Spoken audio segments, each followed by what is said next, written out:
Am I the a hole for being ungrateful that my sister gave up her life to raise me? I, 15F, have an older sister, Lydia, 27F, who, in many ways, has been the closest thing I've ever had to a parent. But I don't know if I can keep living under this unspoken expectation that I should just be endlessly grateful to her when, in reality, a lot of the choices she made ended up making my life feel harder. The city we grew up in has always been rough. It's one of those places where people mind their own business because they've learned the hard way what happens when you don't. Violence and crime weren't rare occurrences here. They were just part of daily life. And my parents? They were the type who got swept up in it. They weren't monsters, but they weren't stable either. They'd get involved in petty crimes, disappear for days or weeks, and eventually one day, they just stopped coming back altogether. I don't have many memories of them. Most of what I know about them comes from Lydia, and even she doesn't like talking about them much. What I do remember is crying for my mom when I was a toddler, asking when she'd come back, and Lydia sitting beside me, trying to comfort me even though she was just a kid herself. She was barely a teenager when she decided she wasn't going to let social services take me away. She told me later that she couldn't stand the thought of us being separated, me getting placed with strangers while she was shuffled through foster homes. She thought it was better for us to stick together, no matter how hard it was. And it was hard. We lived in constant survival mode. Lydia had no stable income back then, so she relied on odd jobs, babysitting, cleaning, running errands for neighbors, anything that could bring in a few dollars. Sometimes she'd ask neighbors for loans. Other times, we just went without. I remember nights sitting in a dark apartment because the electricity had been cut off, or eating dry cereal because groceries had run out and payday was still days away. I know she tried her best, but she wasn't a parent. She was still a kid trying to figure herself out.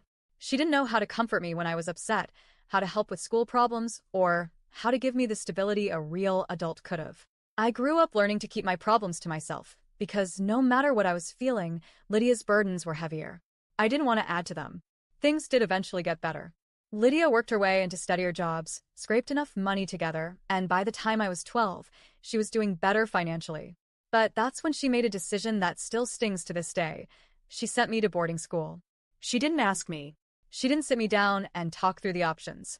She just told me she was doing it because she wanted me out of this city, away from the crime, the violence, the life she thought I'd fall into if I stayed. But I didn't want to go. I hated the idea. I cried, begged, told her I didn't want to leave. She didn't listen. She thought she knew better. And so off I went, away from the only home I'd ever known. Boarding school wasn't what she made it out to be. She painted it like this golden opportunity, a chance to thrive and be safe. But for me, it was nothing like that. I was miserable. Everyone else seemed to already know each other, to have families who visited on weekends, to have money for all the extras. I was the odd one out. I struggled to make friends.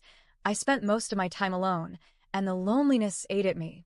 I wrote letters to Lydia telling her I hated it there, that I felt like I didn't belong, but she brushed them off. She'd just say, "You'll thank me one day.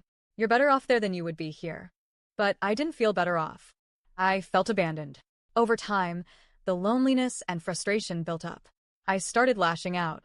Nothing extreme, just little rebellions, misbehaving, breaking rules, talking back to teachers.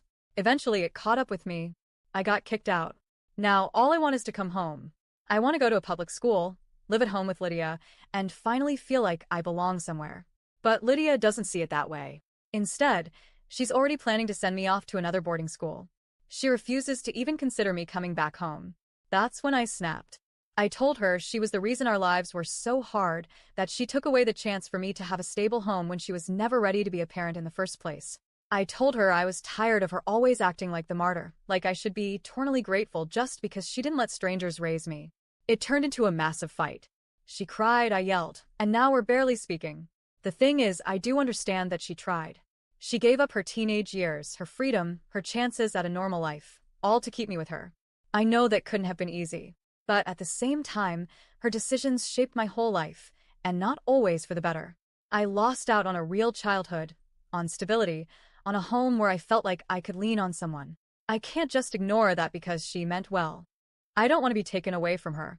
I just want her to see my side. I want her to understand that her sacrifices don't erase the pain her choices caused me to. So, am I the a-hole for being ungrateful? Or am I just finally standing up for myself and admitting that good intentions don't always make someone the perfect parent?